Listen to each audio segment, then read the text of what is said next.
Ahora, 3 aplicaciones reales para la ciencia de datos. Quiero que veamos esto que os he explicado con 3 ejemplos, ¿vale? Mañana lo vamos a ver a nivel técnico y vamos a profundizar un poco más, pero quiero que lo integremos bien con 3 ejemplos, con cada una de sus etapas, sin código, es decir, va a ser a nivel conceptual, porque primero tenemos que entenderlo a nivel conceptual. Las herramientas, al final, es lo de menos, porque cada vez va a ser más fácil usar las herramientas, cada vez va a ser más fácil programar, cada vez se está tendiendo en muchos casos al low code o no code, pero saber la parte estratégica es lo fundamental y al final la diferencia entre un perfil senior y un junior es eso, es el cómo se resuelven los problemas, ¿vale?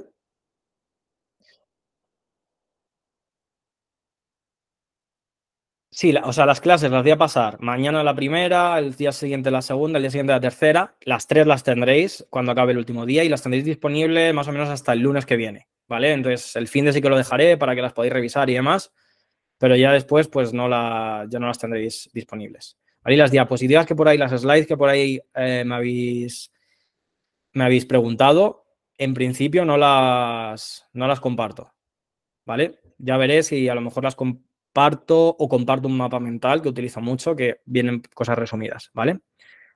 El nombre de la app de programación en la nube de Google se llama Google Colab, os lo escribo por aquí, ¿vale? Hay una píldora en el grupo de WhatsApp, en los asuntos, hay una píldora donde explico qué es Google Colab y cómo puedes empezar a usarlo para, bueno, por lo menos para que te familiarices con la herramienta, ¿vale? Bueno, pues cuando podáis, si no habéis visto, pues la veis. Está en el asunto del grupo de WhatsApp. Vamos a las aplicaciones para que integremos bien esto y que veáis que da igual el tipo de proyecto, que es lo mismo. Vale, vamos a hacerlo como si fuera un caso real. Vamos a hacerlo, nos va a contratar Inditex, ¿vale? El departamento de I+D y de negocio de Inditex. Entonces, Inditex tiene una burrada de datos. O sea, todas las empresas al final tienen muchísimos datos y a nada que se han metido. Sí, es similar a Jupyter Notebook de Anaconda, pero online. A nada que se están metiendo en la venta online y demás, está siendo mucho más fácil para ellas recoger los datos. ¿Vale? Entonces, nos contrata Inditex. Entonces, poneos en el punto de vista que sois data scientist para Inditex. Entonces, tenéis que hacer un proyecto. Inditex os coge y os dice, mira, toma, tengo estos datos de diferentes productos, ventas, a lo largo del tiempo, ¿vale? De varios años. Entonces, a mí me gustaría saber, bueno, pues cómo van las ventas de estos años, cómo van a ir a futuro y ver si tiene sentido seguir fabricando o no, porque si no empiezo a recortar la producción y me centro en otras cosas que yo sé que funcionan. ¿Vale? Obviamente esto no te lo dirá Mancio Ortega, pero te lo puede decir perfectamente el jefe de tecnología, ¿vale?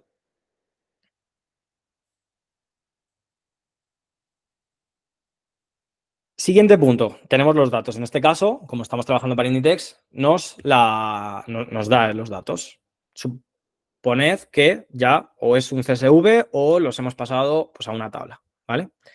Entonces, ¿cuál sería el siguiente punto? Bueno, primero, según estos datos, ¿qué tipo de problema creéis que es? ¿Regresión, clasificación, clustering o generativo?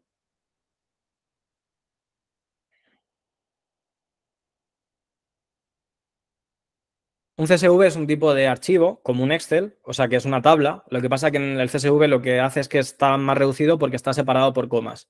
Tú cuando lo cargas lo puedes transformar en una tabla, pero si tú lo abres directamente vas a ver como que son muchas letras y números que al final están separados por comas. No es como un Excel que tú lo abres ya y es una tabla, ¿vale? Es la diferencia. Regresión, regresión, regresión, regresión, regresión. Vale, bien. Regresión y forecasting, eso es, ya concretamente es forecasting. Qué bueno, vale.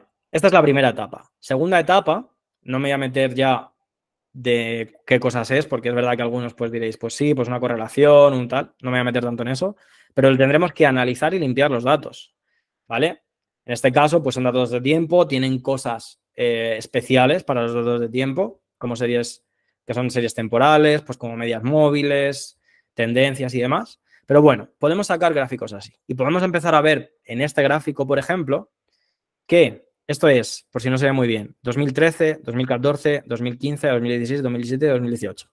Y aquí, bueno, están todos los meses y lo que está aquí son los años y aquí están las ventas, ¿vale? Entonces, vemos diferentes cosas. Por un lado, vemos que la tendencia es creciente, ¿vale? Por otro lado, vemos que aumenta en mitad del año, lo que podría ser verano, y disminuye a principios de año en Navidad, lo que podría ser invierno. Ya aquí, pues podemos empezar a ver, bueno, ¿por qué pasa esto? ¿Vale? Es una forma, podemos explicar, pueden ser bañadores, pueden ser, bueno, pues otro tipo de productos, ¿vale? Sí, un modelo ARIMA perfectamente puede ser un modelo de Machine Learning para series temporales. De hecho, es ARIMAS, ARIMAS y demás se utilizan para forecasting y también se utilizan otros tipo XGBoost, Deep Learning, LSTM y demás, ¿vale? A veces soy técnico, a veces menos, pero quiero intentar pues, que todos os quedéis con pildoritas. Entonces, ¿qué haríamos nosotros? Podríamos coger estos datos que están representados y nos tendríamos que quedar con un 80% para entrenar y un 20% para testear. ¿Recordáis? Entonces, ¿qué vamos a hacer? Pues un 80% puede ser desde 2013 al 2017. Nos quedamos con estos datos y entrenamos. ¿Y qué queremos predecir? Los datos de 2017 a 2018, por ejemplo. Entonces, estos datos son los que, por un lado, vamos a predecir y vamos a comparar con la realidad, ¿vale? Es decir, tenemos datos reales y datos que vamos a predecir los vamos a comparar para ver el error y ver si funciona bien o no. Entonces, cuando hacemos esto, cuando, bueno, pues seleccionamos varios modelos, optimizamos y demás, al final llegamos a un punto como este, ¿vale?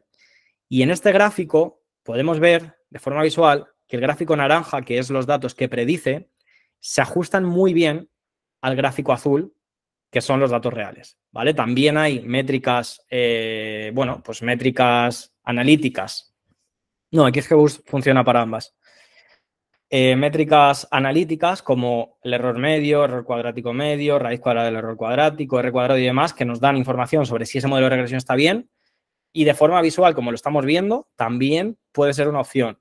Entonces, como vemos que se ajustan bastante bien los datos predichos a los reales, podemos coger este modelo, darlo por bueno y ya pues decirle al jefe de departamento de Inditex, mira, esto es lo que estamos prediciendo, así que para esta temporada tienes que fabricar no sé cuánto porque estamos prediciendo estas ventas, ¿vale?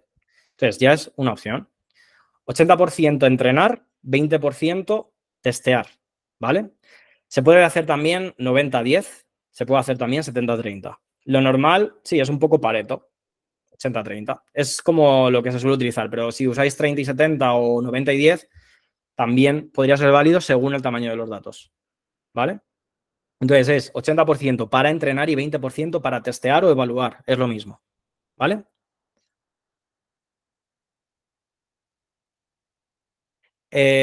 No es obligatorio, porque por ahí estoy preguntando, no es obligatorio que sea un 80% ni un 20%. Es más, pues un convenio, justo lo que has dicho, es más, bueno, pues como lo que se suele utilizar, pero depende del proyecto. Si tenemos muchos datos, a lo mejor podemos usar solamente un 10%, porque si ese 10% igual son miles de datos para testear, ya está bien, ¿vale? Entonces, ya depende. Se puede predecir en futuros próximos y se puede predecir en futuros lejanos, pero es verdad que también los modelos de forecasting a futuros lejanos suelen fallar mucho más, porque hay ciertas cosas que no se pueden llegar a predecir. Un COVID del año 2013 a cuando ocurrió es imposible. A lo mejor en 6 meses atrás, si tienes datos del mercado de China y demás, podrías haber llegado a predecirlo, pero es futuro próximo, ¿vale? Entonces, realmente el forecasting es una estimación. Luego, la realidad, hay otros muchos factores que es complicado llegar a recogerlos y llegar a predecirlos, por no decir casi imposibles. Vale, vamos a seguir al siguiente caso, que si no, no me va a dar tiempo. Y quiero que mañana estéis también frescos, que va a ser la clase también cañera y el tercer día también cañera, así que todo esto es lo que vamos a ir integrando más mañana, ¿vale? Estos son ejemplos, simplemente. Otro caso real, Mastercard. Mastercard lo conocéis todos, ¿no? Que es de tarjetas de crédito. Vale, pues Mastercard o Stripe, que es una pasarela de pago, o otro tipo de bancos o pasarelas de pago, tienen, bueno, tienen una de las aplicaciones de la inteligencia artificial que utilizan ellos, del Machine Learning, es para detectar pagos online fraudulentos. Es muy importante esto para ellos porque en esos pagos online fraudulentos pueden perder dinero, pueden perder clientes. Y es como una de las claves de este tipo de empresas. Entonces, mucho foco y mucha inversión la están dedicando aquí, en detección de pagos online fraudulentos. ¿Vale? Entonces, lo mismo, imaginaos que os contrata Mastercard como data scientist y dice, a ver, tenemos un problema, con los datos, con los pagos online fraudulentos, los estamos intentando hacer a mano y detectar a mano, pero no damos abasto. Y de tanto detectarlo a mano, pues tenemos un montón de datos que sabemos cuáles son fraudulentos y cuáles no. Y nos da los datos. Y entonces vemos aquí pues todos los datos de cada transacción. Pues si es un pago, es una transferencia, es sacar dinero, es ingresar dinero, la cantidad, el nombre del origen, el destino, la fecha. Tenemos aquí una columna de si es fraude o no es fraude. ¿Qué tipo de problema es? Regresión, clasificación, clustering, generativa. Eso es, clasificación. ¿Alguno habéis dicho clustering? ¿Quién da más? ¿Clustering o clasificación? Ahí estáis, hay más de clasificación, parece. Vale, es clasificación. Entonces, es muy común confundir clustering y clasificación, ¿vale? ¿Cuál es la principal diferencia? La principal diferencia es que en clasificación, tú en los datos, bueno, en clasificación tú sabes cuántas clases hay, en este caso, fraudulento y no fraudulento, 2 clases, y además tus datos están etiquetados, es decir, tienes una columna que te dice si ese pago es fraudulento o no fraudulento. Si fuera clustering, esta columna no la tendría y no sabríamos ni siquiera el tipo de, a lo mejor el tipo de clases que hay, a lo mejor nos dicen queremos que sean 2 clases, pero no sabemos cómo son. Es la principal diferencia. Entonces, entre clustering y clasificación, muchas veces nos lo van a dar los datos, ¿vale? La diferencia. Eso es porque es supervisado, básicamente.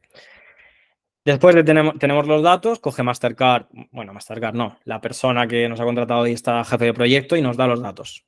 ¿Vale? Yo, por ejemplo, como estaba en Banco Santander, pues yo estaba en un proyecto con otros data scientists y el que nos mandaba, digamos, y al que reportábamos para hacer los productos y demás, era alguien que era más del sector banco y sector financiero.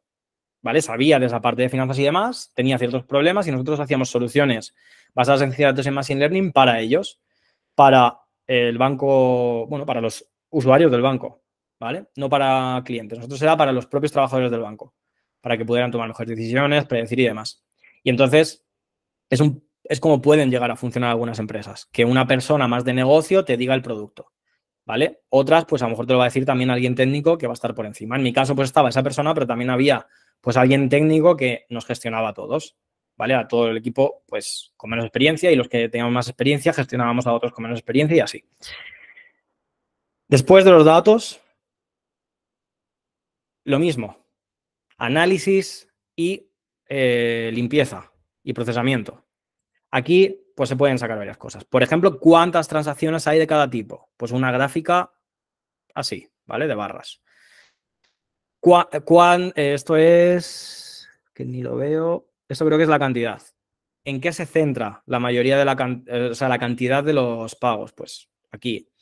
¿Cuántos hay fraudulentos y cuántos hay no fraudulentos? ¿Cómo se relacionan, por ejemplo, pues el origen, la cantidad, el destino, con si es fraudulento o no es fraudulento? ¿Vale? Esto es lo que son cosas que podríamos sacar. Yo os digo que a esta parte tú puedes empezar a sacar información hasta no infinito, pero muchísima. Mientras más, mejor. ¿Vale? Mientras más tiempo pasemos aquí, pues mejor. Cuando ya hemos decidido, pues, cómo son los datos, qué cosas vamos a tener en cuenta, qué no, si tenemos que limpiar algo, etcétera, ya pasamos a entrenar el modelo de clasificación. Entonces, habrá diferentes modelos de clasificación, ¿vale? Pues Decision Tree, Random Forest, XGBoost, KNN, por nombrar algunos así, Supervector Machine Clasificador. Esos modelos elegimos, seleccionamos y nos quedamos con el mejor. ¿Cómo podemos testear un modelo de clasificación? Igual que antes, pues hay uno o bien ajustando en la curva o bien con valores, como lo que os he dicho, del error medio. Aquí, una de las, bueno, de las herramientas que más se utiliza para testear es la matriz de confusión, ¿vale? Esta es la matriz de confusión, que, bueno, que es la misma en realidad que se utilizó para saber si los tests tenían no sé cuántos falsos positivos y falsos negativos. O sea, eso es lo mismo exactamente. En Machine Learning se utiliza. ¿Cómo se interpreta esto? Vale, por un lado, aquí estarían los casos fraudulentos. Y entonces, predice correctamente 1600 y predice incorrectamente 5, es decir, fallan 5. Aquí estarían los no fraudulentos. predice incorrectamente 31 y predice correctamente 1618. El objetivo para que un modelo sea bueno en la matriz de confusión es que esta diagonal, la que está en amarillo, sea lo máximo posible. Es decir, que acierte todas, porque estos son los aciertos. Y estos son los errores. Entonces, el objetivo es que esto sea lo más cercano a cero. Un clasificador perfecto tendría esta diagonal morada a cero. Es decir, no falla nunca. ¿Vale? Así se interpreta. Luego, a partir de esta matriz de confusión, se derivan en otro tipo de métricas. Accuracy, recall, precision, F1 score, bajo la curva, etcétera. ¿Vale? Pero este es el origen de todo, la matriz de confusión. En este caso, aquí, la morada, aquí es 5 de 1600 y pico, es decir, es un porcentaje muy, muy pequeño de errores. Y aquí es 31 de 1618. Sigue siendo un porcentaje muy pequeño de errores. Falla muy poco. Por tanto, se puede decir también que el modelo que ya hemos entrenado y optimizado clasifica muy bien. ¿Vale? Luego habría que verlo, pues cuando lo pongamos en producción en la realidad y ver si funciona tan bien o no. Pero bajo el laboratorio, por eso al final somos científicos de datos, porque estamos con los datos en laboratorio, bueno, digamos, jugueteando, pues entrenando, optimizando, viendo métricas. Esa es la parte de ciencia. Nuestro laboratorio puede ser pues, el Google Colab o el Anaconda o Jupyter Notebook, los datos y el modelo. Cuando ya en ese laboratorio hemos dicho, vale, esto funciona, se pasa a producción, que es pasarlo a la vida real, y se empieza a ver si realmente funciona. En ciencia, ¿qué se hace? Pues a lo mejor se investiga una cura o un fármaco y luego se pasa a pues, una población mayor o a la realidad y empieza a ver si funciona bien. Pues esto, suponerle un poco lo mismo. De ahí es de donde viene un poco esa parte de ciencia de datos, ¿vale? Esa parte de ciencia, que es más el mindset, más la mentalidad que otra cosa. Por ahí preguntáis siempre, o preguntáis o comentáis, un modelo o un proyecto nunca es algo estático. Es decir, tú no coges, lo entrenas, lo pones en producción y ya está para siempre, no. Siempre tenemos que estar evaluando y testeando en la realidad si eso funciona bien o no, ¿vale? Porque puede ser que los datos del mundo cambien, puede ser que el tipo de pagos cambien, puede ser que el tipo de ventas de Inditex cambien. Entonces, vamos a tener siempre que estar evaluando y con esos nuevos datos reentrenando y alimentando el modelo y seguir optimizándolo y adaptándolo a la realidad. Porque la realidad cambia, los datos cambian y nuestro modelo puede dejar de funcionar. Entonces, cuando está en producción, hay que tener un constante monitorización y optimización de ir mejorándolo, ¿vale? Siempre. Porque si no, vamos a trabajar. ¿Se trabaja con modelos ya creados o los programamos nosotros? Bueno, aquí hay dos partes, ¿vale? Por un lado, nosotros cuando usemos Python, usamos librerías de Python que son complementos y esos modelos ya digamos que por detrás tienen implementadas su parte matemática, que son las funciones y funciones de optimización y demás, ¿vale? Esa es la parte matemática, ya está programada. Nosotros lo que vamos a tener que escoger es los datos, el tipo de, bueno, procesar bien los datos, elegir el tipo de modelo que vamos a utilizar y sus hiperparámetros, porque esos hiperparámetros van a afectar también a si el modelo entrena bien o no. Entonces, eso es lo que nosotros vamos a tener que hacer. Lo que es el entrenamiento ya lo hace por dentro solo, ¿vale? Porque ya está programado para ello. En algunos departamentos o en algunas empresas, no en muchas, puede tocarte un departamento de I+D y también desarrollar tú el propio modelo desde cero, ¿vale? Que al final pues suele ser un modelo que ya existe, pues meterle una adaptación, probar con otro modelo de optimización, probar con alguna otra cosa, básicamente. Pero normalmente los modelos, digamos, que ya están desarrollados en paquetes y nosotros los usaremos, les meteremos datos, elegiremos, cambiaremos los hiperparámetros y testearemos a ver cuál es el que mejor funciona, ¿vale? Eso es lo más normal y lo más común.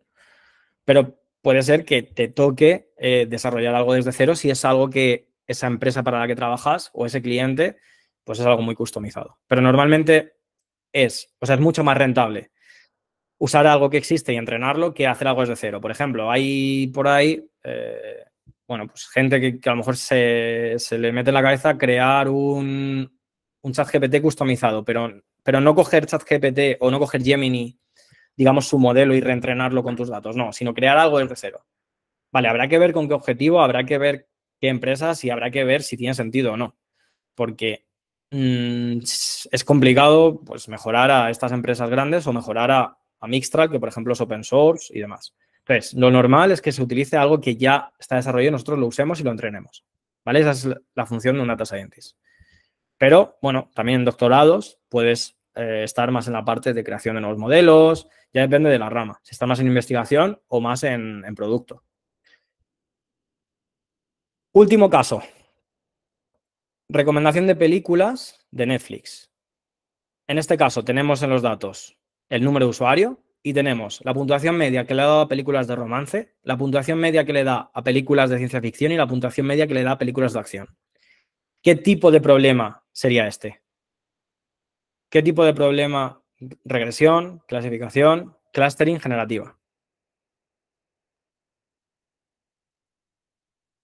¿Vale? Agrupación sería en español, sí, está bien. Y en inglés sería clustering. Clustering, clustering, recomendación. Vale, recomendación.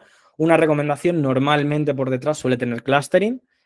¿Vale? Entonces, dejémoslo como clustering, aunque el objetivo es una recomendación. Y por descarte también puedes decir clustering porque os lo he puesto fácil, la verdad. Clustering, clustering, clustering, clustering. Eso es. Sería clustering. ¿Vale? ¿Por qué sería clustering? Porque nosotros aquí ni sabemos el número de grupos que hay, porque no tiene nada que ver que puntúen a 3 películas con que haya 3 grupos. Puede haber 12 tipos de usuarios diferentes, ¿vale? O 20 o 2. Entonces, por un lado, no sabemos cuántos usuarios hay, porque muchas veces en el clustering lo decidimos nosotros. O sea, nosotros decidimos cuántos grupos vamos a hacer. O lo miramos a ver cuál es el grupo óptimo. Punto número 2, no, claro, no hay etiquetas de esas clases. Ni sabemos cuántas, ni sabemos qué usuarios pertenecen a cada clase. Es decir, no tenemos aquí una columna que fuera tipo 1, tipo 2, tipo 3. ¿Vale? Como no tenemos eso, es clustering, es la principal diferencia. ¿Vale? Igual, tenemos los datos, nos contrata Netflix, nos dice que quiere mejorar su sistema de recomendación, nos da todos los datos de películas y de votación de películas que dan los usuarios, y entonces tenemos que empezar a ver. En clustering, pues se hace lo mismo, pero es verdad que hay un punto en el que tú puedes visualizarlo para que te dé bastante información. Entonces analizas, procesas y visualizas.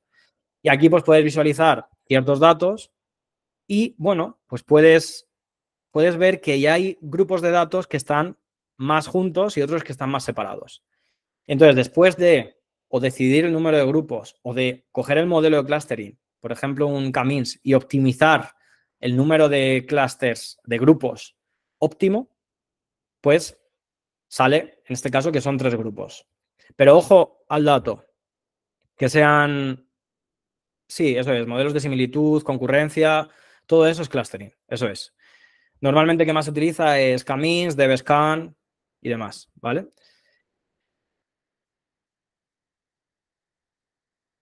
Entonces, una vez ya hemos evaluado que estos grupos pues, son adecuados, están así.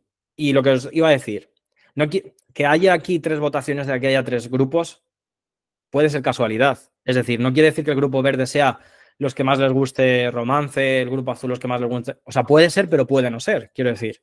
¿Vale? Tenedlo en cuenta. Que perfectamente podrían haber sido 2 grupos o podrían haber sido 4. Ahí habría que ver también pues, diferentes gráficos, habría que evaluar pues, esa similitud, esas distancias y demás. ¿Vale? Entonces, ¿cómo funcionaría un sistema de recomendación? Una vez ya se han agrupado los datos, ojo aquí en clustering, que aquí no se divide en entrenamiento y testeo, ¿vale?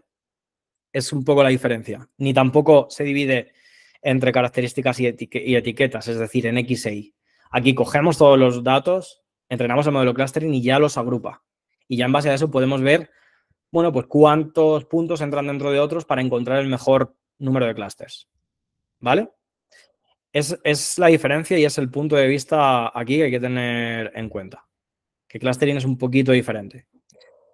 Al igual que también pues pasa si queremos hacer una IA generativa. No tenemos algo supervisado porque no sabemos lo que queremos sacar, por tanto no tiene sentido dividirlo entre train y test tampoco, ¿vale? Y ya pues este modelo se puede hacer para que las personas que están en el grupo verde y les gusta una peli, pues se la vamos a recomendar a otra persona que esté en el grupo verde. También otro punto es que el clustering muchas veces puede ser un pre de después la clasificación, ¿vale? Porque si nosotros vemos que con 3 grupos funciona y ya tenemos identificados pues qué usuarios pertenecen a cada grupo, ya a partir de ahí, de que tengamos datos, podemos empezar a etiquetar y usar clasificación. Eso es uno de los enfoques que se utiliza mucho cuando nosotros no tenemos clases en una, es decir, etiquetas en datos y queremos a posteriori hacer una clasificación. ¿Vale? Entonces, también, eso es, también funcionan así en los anuncios. Sí, os estoy metiendo ahí estocástico, pues es aleatorio, determinístico es que se puede predecir y demás. No os metáis tanto en esa parte, eso pues sí, es más matemático y demás. Quedaos con la aplicación, quedaos con cómo sirve y cómo funciona y cómo es el paso a paso. O sea, cada vez más, obviamente, entender todo esto está bien, pero cada vez más se trabaja mucho a alto nivel, se trabaja mucho a testear, experimentar y encontrar el mejor modelo. Luego, ¿qué pasa? Que, bueno, a la hora de intentar entender por qué eso es así, ahí ya sí que te va a dar mucha información ese tema de las estadísticas, todo eso, ¿vale?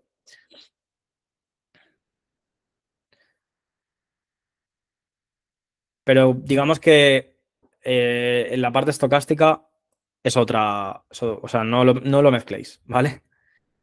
Que si no, os vais a liar. Vale, conclusión de este punto, y que esto va a servir mucho también para mañana. Si tienes un sistema paso a paso, vas a poder resolver cualquier proyecto que desees. Aquí os he explicado, que mañana lo aplicaremos, pero aquí os he explicado el método DAM, datos, análisis, modelos. El método que yo utilizo, el método que os estoy enseñando, el método que enseño también a mis alumnos para que puedan hacer proyectos y para que puedan aprender esto y puedan diferenciarse. Entonces, quedaos sobre todo con estas etapas. En mi opinión, que llevo ya años formando, no os centréis tanto en cosas ni tan técnicas y matemáticas ni específicas, ni tan de herramientas, porque la vida real luego es otra.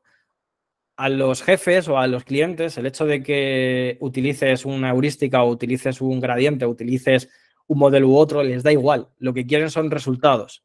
Entonces, eso es un gap también que muchas veces nos pasa a los perfiles técnicos. Entonces, las personas que ya tengáis desarrollada esa comunicación, esas soft skills, que vengáis de ramas de negocio, si sabéis esta parte técnica, vais a ser brutales. Personas que sois más técnicas, no digo que renunciéis a ello, pero centraos más en entenderlo como un todo y en ir las etapas y no en perderos en cosas tan al detalle, ¿vale? Es mi consejo. Los heurísticos no se utilizan para validar estos modelos, se utilizan para optimizar por dentro del modelo, ¿vale? Y también el heurístico de por sí puede ser un modelo de inteligencia artificial, pero no machine learning, ¿vale? Porque dentro de la inteligencia artificial, una de las cosas es machine learning, pero la heurística entraría dentro de la inteligencia artificial, pero podría ser otra. Hoy en día ya no se utiliza tanto la heurística, ya que el machine learning y el deep learning está teniendo muchos mejores resultados y la heurística sí que se utiliza dentro del machine learning para optimizar el propio modelo. ¿Vale? Hay diferentes modelos de optimización, heurísticos, genéticos y demás, que por dentro optimizan el modelo. Pero al final me preguntáis cosas, me pongo técnico y gente que a lo mejor no sepa tanto igual se pierde y no quiero eso. ¿Vale? Así que los que estáis más empezando, muchos palabras de estos olvidadlo. Quedaos con las etapas, que es lo que funciona. O sea, quedaos con esto, quedaos con la aplicabilidad, quedaos con cómo se crean proyectos, con dar soluciones. Punto, ¿vale? Otro caso real. Rui.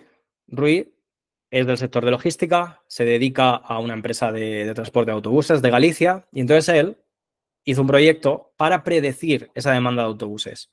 ¿Vale? Entonces, ¿esto qué le permitió? Bueno, tenía datos históricos de diferentes zonas de Galicia, de pasajeros, horarios y demás. Entonces, le permitió que esa operativa de la empresa, al poder predecir cuántos pasajeros va a haber en cada zona a cada hora, va a poder meter más autobuses y más grandes y con más frecuencia en esos puntos y menos en los otros.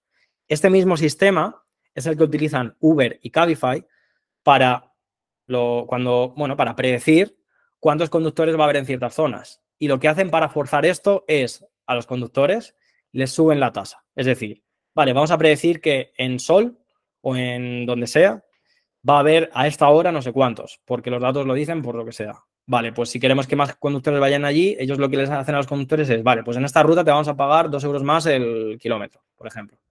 ¿Vale? Y es uno de los puntos que funciona.